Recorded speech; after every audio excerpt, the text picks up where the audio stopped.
I'm going to take up some of these diffraction, interferometer, Young's, thin film questions. First one says, student doing Young's experiment measures distance 6 centimeters between the first and seventh nodal points on the screen, located 3 meters from the slit. So the 3 meters is your L, 3.0 meters.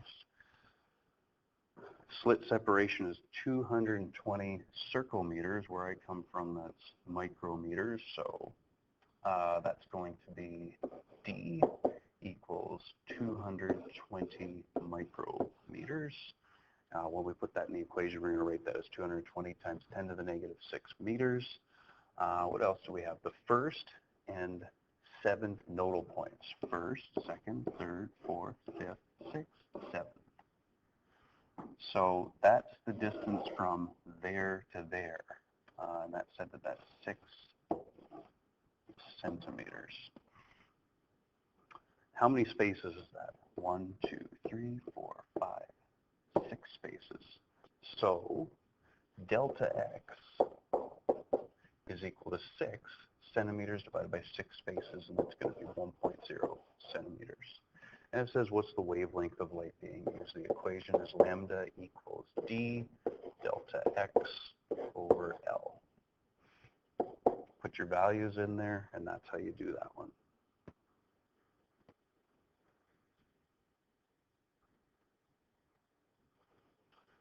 The color of the light is just based on the wavelength that you get. On the test, if I want you to be able to do that, I'll provide you with a spectrum. I'll just put it up like on the chalkboard. So you know you get wavelengths as short as about 400 nanometers for blue and violet and things like that. And our spectrum goes all the way up to about 700 nanometers. This is the visible spectrum for red. That'd be red. That'd be blue.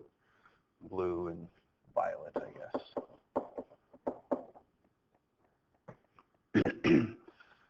So when you run your numbers through for part A, you'll know where it lies on the spectrum. When you're doing this on your own, you can look it up, and I'll provide you with a more detailed spectrum for your test.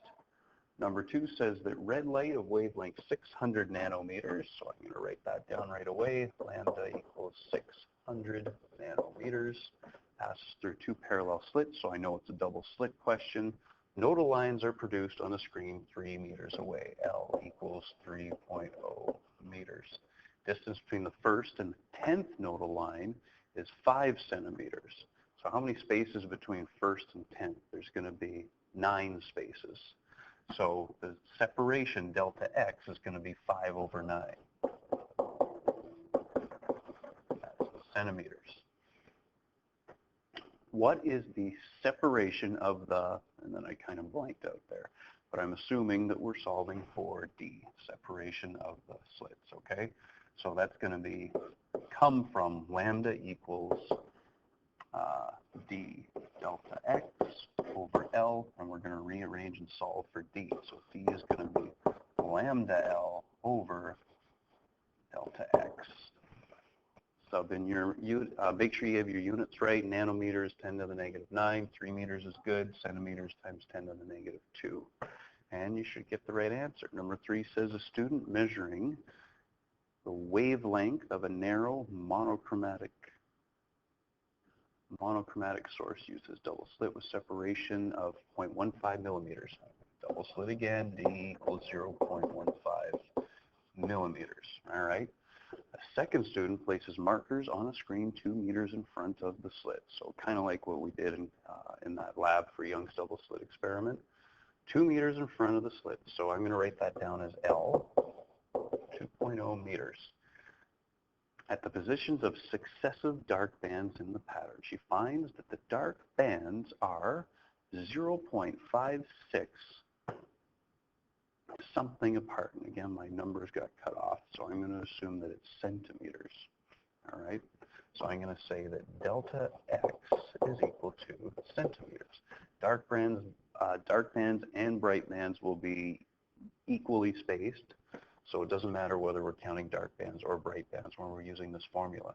Calculate the wavelength in nanometers. So you can find the answer in meters if you want, and then just convert to nanometers, or you can convert all of these numbers, millimeters, meters, and centimeters, 0.56. What are you doing?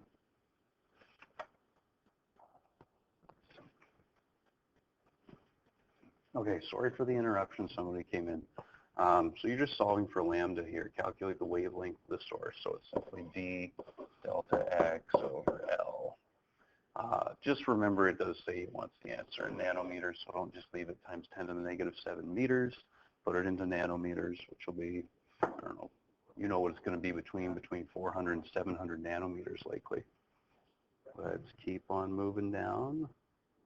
Calculate what the spacing of the dark bands would be if a source of 600 were used. So same stuff initially, except forget the wavelength you just calculated. Now they say they want you to use 600 nanometers, which will be reddish.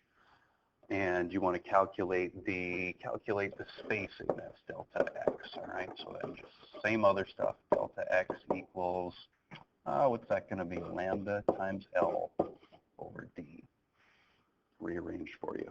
600 nanometers, I think it was a 3-meter distance, or a 3-meter L, and then you know what the other is.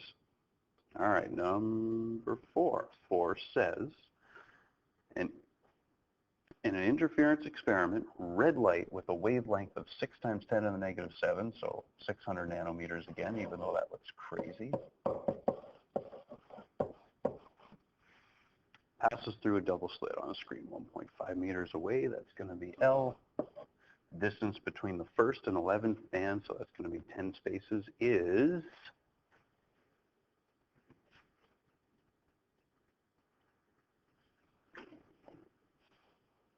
all right. So that interruption is just cost us a little bit. I changed the format a bit because it wasn't behaving, cutting off some numbers and things like that. So I'm going to number 5. I can't remember where it was, but I'm going to number 5. Monochromatic light point source illuminates 2 parallel narrow slits. Okay, great. Centers of the slit openings are 0.8 millimeters apart. D equals 0.8 millimeters, 0.80 actually, but this is just how we do it. Interference pattern forms on a screen placed parallel to the plane of the slits 50 centimeters away. There's your L. If the distance between 2 adjacent dark interference fringes is unknown, but it does say it on your sheet, that'll be listed right there, even though it's cut off on mine. Determine the wavelength of light. So that's just a simple lambda equals d delta x over L. 2 adjacent dark interference fringes will be delta x, okay? B says, what would the spacing be if blue light were used, which is 450 apparently, 450 nanometers, or 4.5 times 10 to the negative 7, even though none of these symbols look very good. You're just using wavelength 450 nanometers. Hopefully they look better on your page, but they might not. They might not. Let's keep moving on to number 6. Hopefully some of this stuff shows up better now that I changed the format. Interference pattern is formed on a screen. Helium neon laser, which is supposed to make red light. Apparently it makes that value right there. Is directed towards it through 2 slits. The slits are 43, I'm assuming, micrometers apart, 2 meters away. What will the separation of the nodal lines be? Now you're solving for delta x lambda L over D, where you've got wavelength, you've got 43 micrometers for D, and you've got 2 meters for L. That's a simple one. Most of these are simple. When we get into the 20s, I think they get a little trickier. Number 7, student doing Young's experiment, same thing. You've got L. You've got first and 7th nodal lines are 6 centimeters apart. First and 7th, that'll be 6 spaces and 6 centimeters, so that means D will be equal to 1.0 centimeters, 6 centimeters divided by 6 spaces. Separation, 220, again, that circle's supposed to be micrometers, and we're trying to find the wavelength. D delta x L. And it It's that simple. Hopefully we get to a tricky one soon. Okay, two slits again, 0.12 millimeters apart. There's D. Distance, 80 centimeters. That's L. Yep. The third bright line to one side of the center is 9 millimeters. So that's an X. M. Instead of just a delta X, it's an X M. So that's 9.0 millimeters. So instead of adjacent spacing, delta X, it's distance from the center line. What was the wavelength of light used? So third bright line to one side of the center. All right, so now we're using M lambda equals dx over L. All right, we've got all those values, and you just solve for the color. In the M, it says it's the third bright band from the center, so it's going to be an M equals 3, and you find the wavelength. I'm not going to trick you with those ones. It should be pretty obvious what to use for M in all these questions. A student measuring the wavelength produced by a sodium vapor lamp. Two slits, separation 0.15, that's D. An interference pattern is created 3 meters away, that's L. Student found that the distance between the first and the 8th successive first and 8th, so that's going to be 7 spaces, 8 centimeters. First and 8th consecutive dark band is 8 centimeters, so yeah, it would just be nicer if it was 8 over 8, but it's not. So delta X is equal to 8 centimeters over 7 spaces, which is what it is. I don't have my calculator with me. What's the wavelength of light? That's going to be D delta X over L. Same as always. Same as always, the delta X1. Number 10. In an interference experiment, red light 600 nanometers passes through double slit again, so you've got wavelength. The distance between the first and 11th, so that's 10 spaces, is 13.2 centimeters. So delta X answers part of it. It says, what is the separation of the slits? Oh, that's not actually part of it, but we want to find D. Delta X equals 13.2 centimeters divided by first and 11th, 10 spaces. That's going to give you delta X.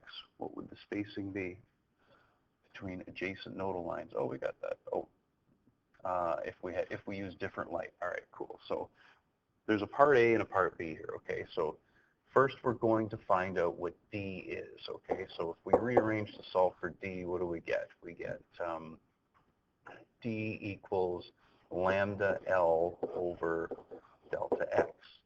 And then we can use that D to find delta X if that's used, okay? So we do that part, we find D, and then we want to solve for delta X, which is going to be equal to lambda L over D. So we can use our D from the first part to do that. Just make sure you're using the 450 nanometers when you do that second part. Number 11, at what angle, finally we're solving for an angle, will 750 nanometer light produce? So that'd be like really on the edge of, almost just outside of the red part of the spectrum, infrared even. So 750 nanometers, of course, that's lambda. Light produce second minimum. At what angle will 750 nanometer light produce a second minimum? So M equals 2, I guess. If the single slit, now we're on to single slit, so slightly different equation, is 2.0 micrometers, I'm assuming again. So single slit, that's one thing to note. That's your width. Now we're not dealing with D, a distance, we're dealing with W, a width. And then to minimums, second minimums, that's going to be the M equals 2 minimum. So here we go. It's going to be M lambda equals W sine theta. All right, when you're doing the M lambda ones, that is for minimums. That's for the destructive interference spot. So you're just putting in a 2, the wavelength, the width in micrometers, 2.0 micrometers, solving for theta. Not a big deal. Let's look at number 12. First nodal line in a single slit diffraction pattern occurs at an angle of 15 degrees for light with Wavelength of 580 nanometers. What is the width of the slit? So again, single slit is something to look at. 15 degrees, first nodal line, so it'll be the m equals 1. What's the width of the slit? So just rearranging to solve for W. It's not that hard. It's going to be m lambda over sine theta. M equals 1. There's theta, obviously. There's lambda. Put your numbers in and solve for it. Usually you get something that can be expressed in micrometers, but it doesn't say you have to express it in micrometers. Helium neon laser, that same wavelength from before, it's red light. Helium neon lasers always produce red light, passes through single slit width 43 micrometers. On a screen 3 meters away, single slit again, that's what we're into now. What is the separation of adjacent minima other than the central maximum? So that's the one where we get rid of the m, and it's just going to be lambda equals, and we've got the one with the delta x, so W delta x over L, and you have all those values.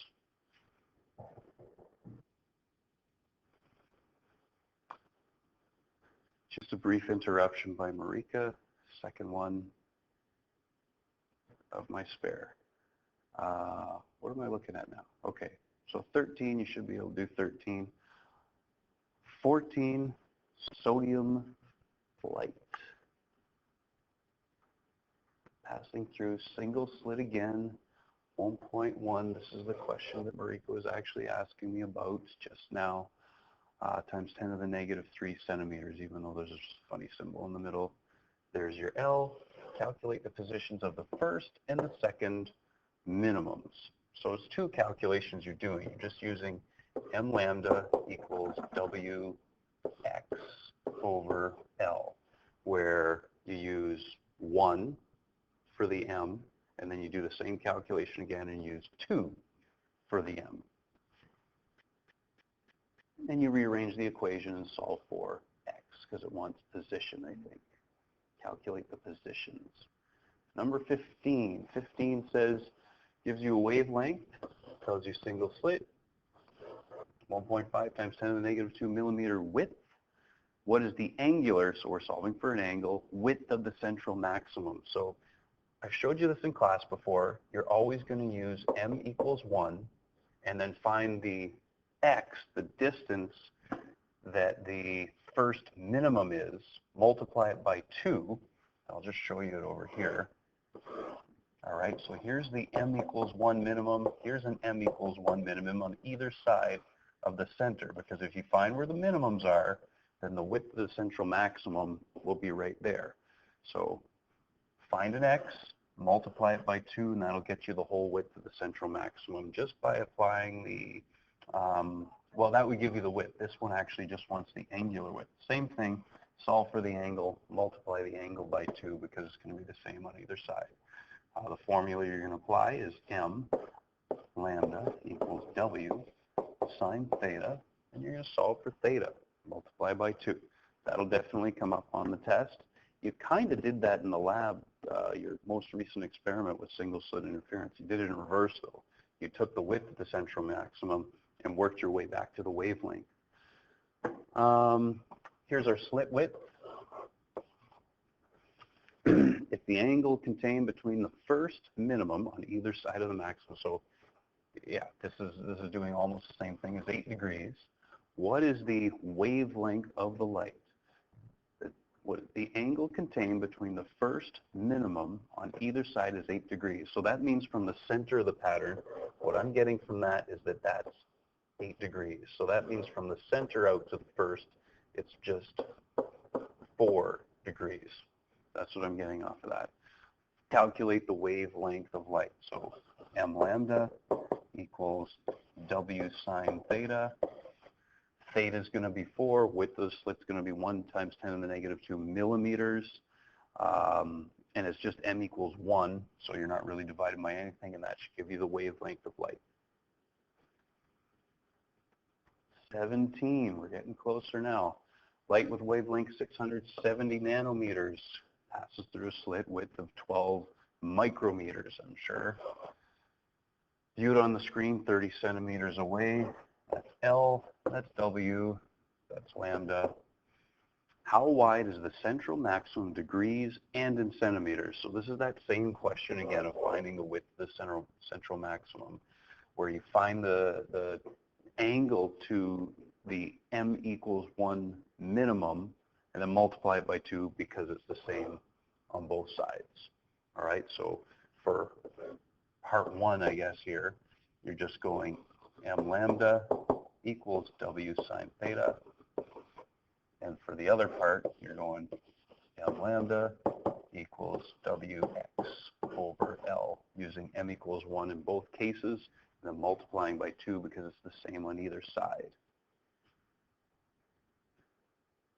Part B wants delta x. What's the separation of adjacent minima, excluding the pair on either side of the central maximum? Because remember, they're farther apart than all the other ones. The rest of them are evenly spaced.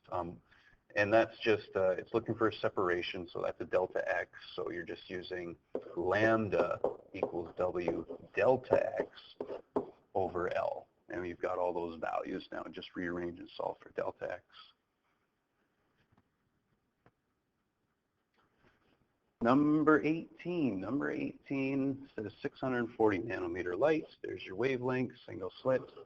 The central maximum on a screen that's 2 meters away is 8 centimeters wide. So that means x is equal to 4 centimeters, just using the same reasoning I've been using for the last few examples. What's the width of the slit?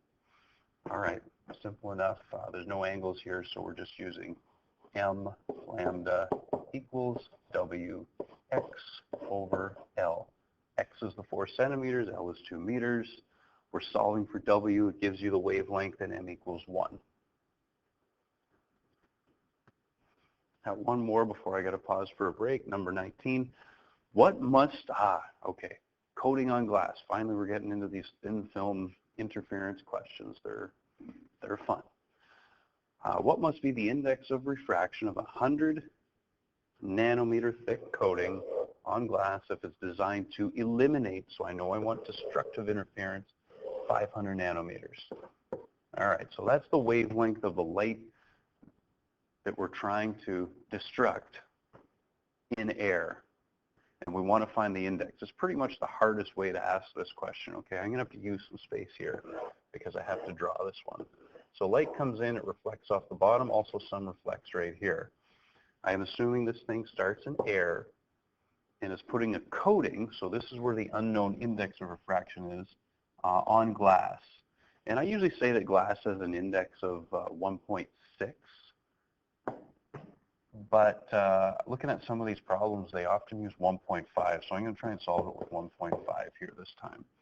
And that index of refraction on the coating will fall somewhere in between that, okay? So the first rule I look at is when you're going from less to more optically dense, you get a half or a 0.5 wavelength shift on that reflection. When you're going from less to more, and that's going to be the case at the bottom also, you're going to get another half wavelength shift. So those two phase shifts are going to basically cancel each other out, right? Because 0.5 and 0.5 makes 1, so you're actually going to get constructive interference of that from those two phase shifts. So the only thing that's going to affect it is the phase shift due to the path difference. That's what's going on inside the film, inside the coating that goes on the glass, okay? And we know a couple of things here that we've done in class. We said the number of wavelengths that it travels within the coating, within the material, is equal to twice the thickness, because it's got to go there and back, divided by the wavelength in that medium. Another thing that we've looked at is that, well, the wavelength in the medium is equal to the wavelength in air divided by the index of refraction in the medium. We're going to have to use a bit of substitution here because we don't know what n is. So I'm going to have to take that and put it in for that. And I think in the end, I'm going to get the number of wavelength shift is equal to 2 times the thickness times the index of refraction divided by the wavelength in air. That's just from the substitution. Now I got to do a little bit more thinking about the eliminate, all right? The 0.5 and the 0.5 basically did nothing for us because they add up to get you 1, so that's not going to give me a destructive interference. But this can, and to get destructive interference, I need this to work out to 0.5. Because 0.5, including those other 2 0.5s, is going to give me a total phase shift of 1.5, I guess, here.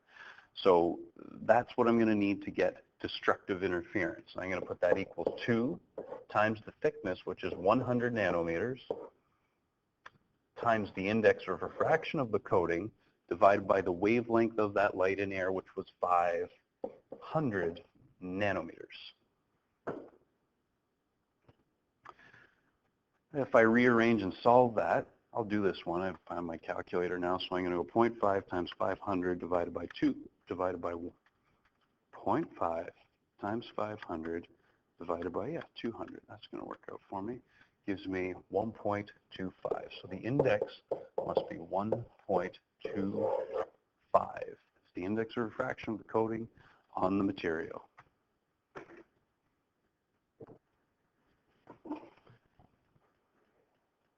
All right, we're on to the last 9 questions or so. Most of them are based on thin film interference.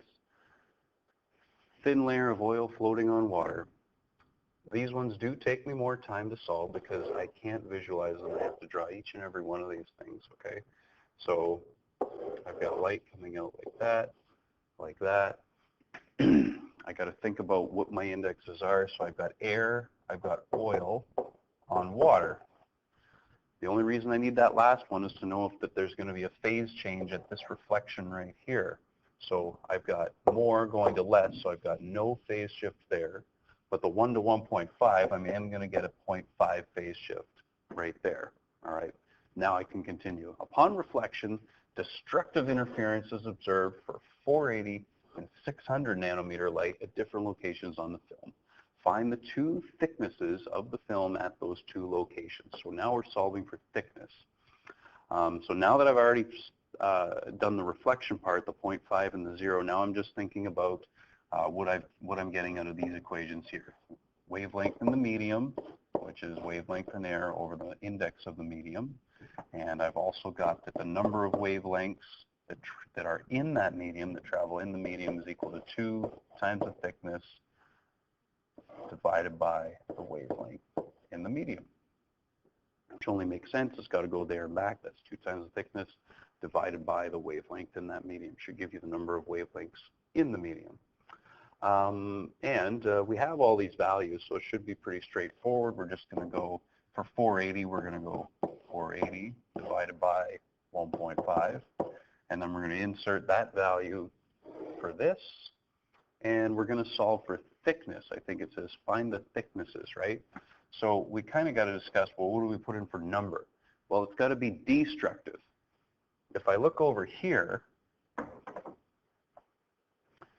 I've already got a 0.5 shift and a 0 shift. So they total together to give me 0.5. I've already got a destructive thing happening there. So the wavelength shift that I want from the thickness to keep that destructive pattern has actually got to be a whole number. It's got to be a 1, right? Because 1 and a 0.5 is going to give me 1.5, which will give me destructive interference. So I'm going to get 1 equals 2t over whatever that wavelength was when you go 480 divided by 1.5. All right, rearrange and solve for thickness. That's the thickness. Okay.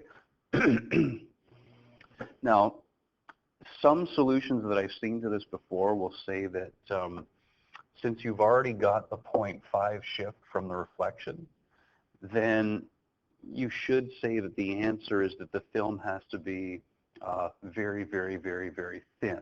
And that's like the answer to the question. It's just a lot thinner than the wavelength of light is, so that it's a non-factor.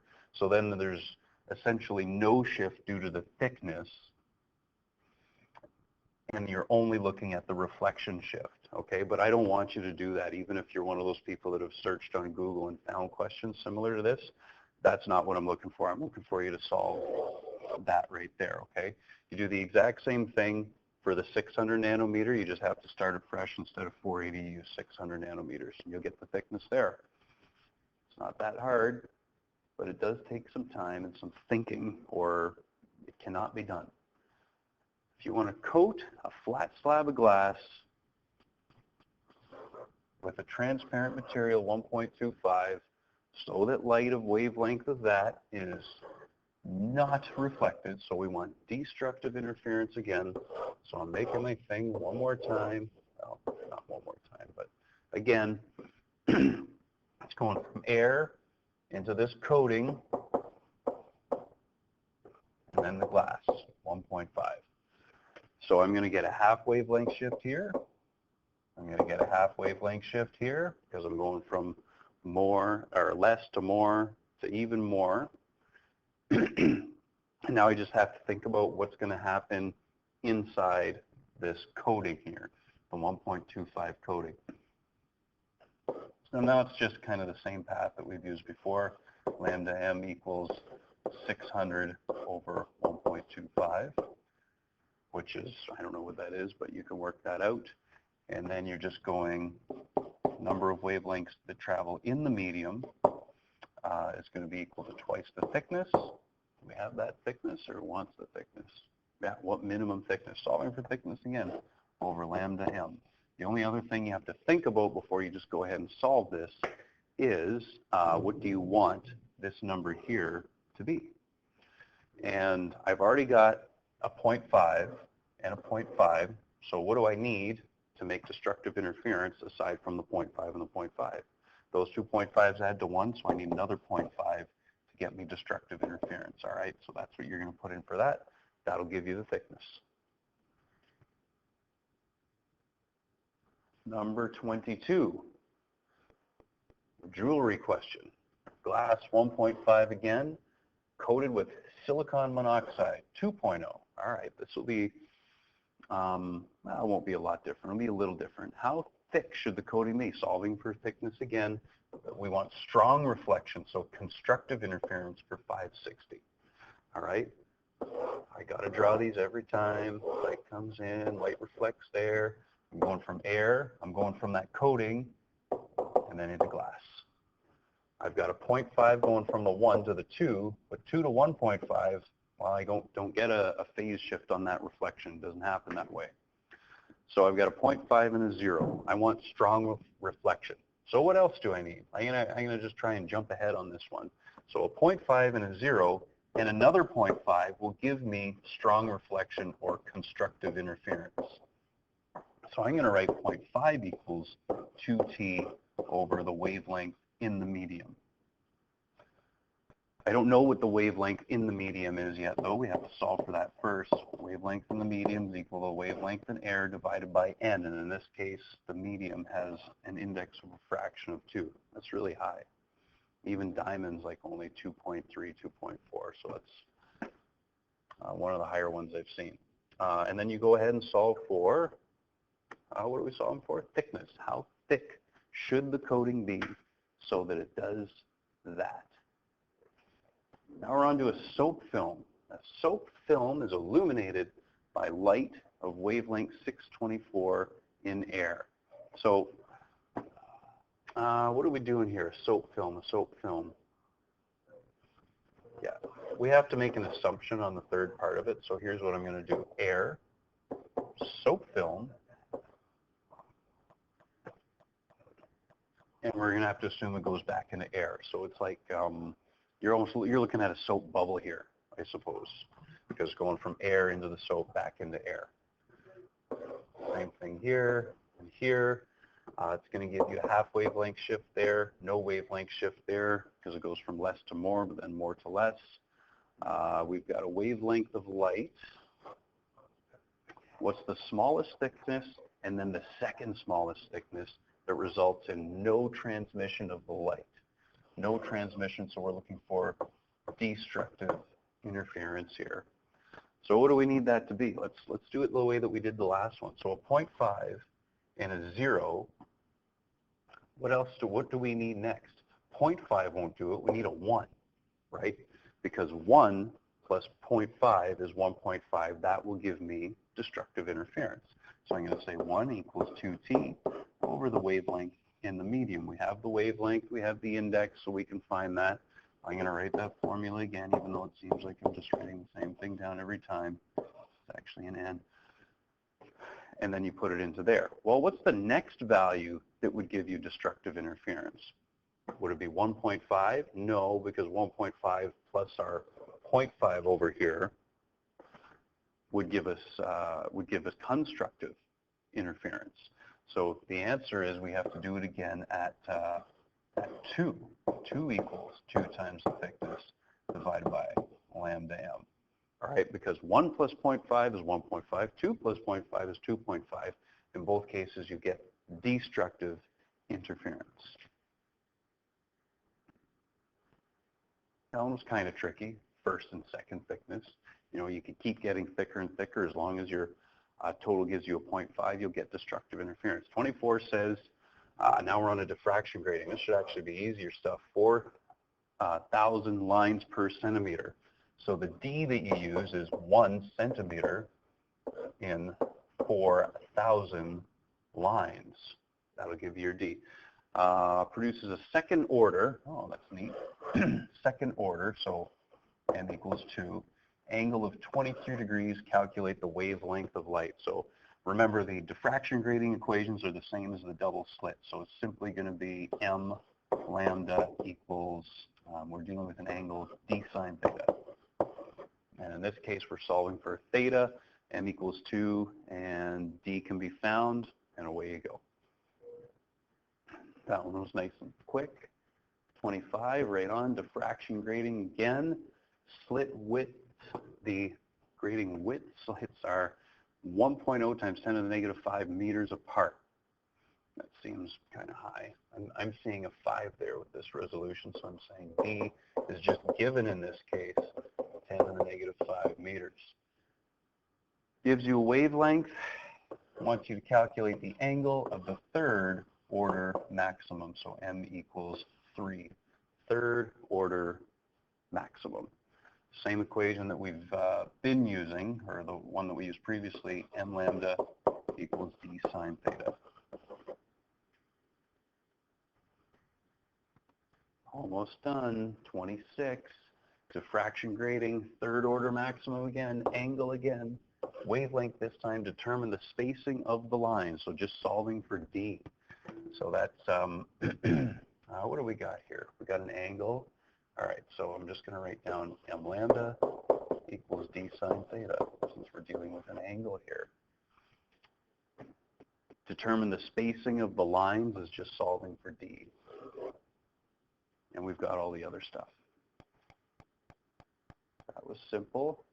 27, calculate the highest spectral order visible when this diffraction grading, so again, that's going to be D equals 1 centimeter over 6,200, is illuminated with that wavelength of laser light, highest spectral order.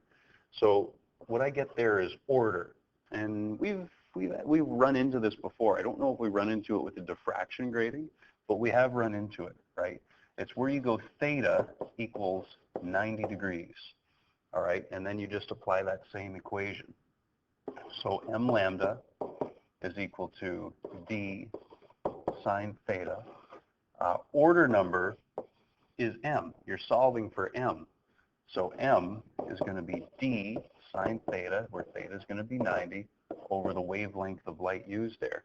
And you're always going to have to round down. If you got like 40.5 or something like that, 40.5, then that means you can see 40 lines. You can't see a half of it. You can see 40 lines if that's the case. At what angle will 650 nanometer light produce a second order maximum? So there's your M when falling on a grating with slits that are that many centimeters apart. So just what angle? So it's just going to be M lambda equals D sine theta. And solve for theta. You guys can all do that. That's not hard. Hopefully the last one's going to be challenging. They got a lot easier after those thin film interference questions. Light directed at that, and now you know how to do that. Now it's lunchtime.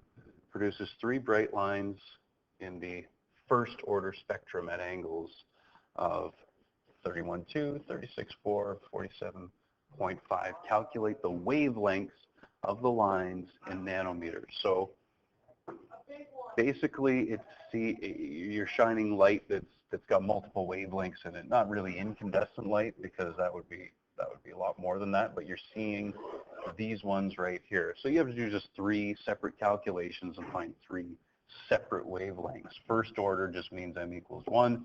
So m lambda rather equals d sine theta again. And now you know how to calculate the line spacing. That's it. That's all.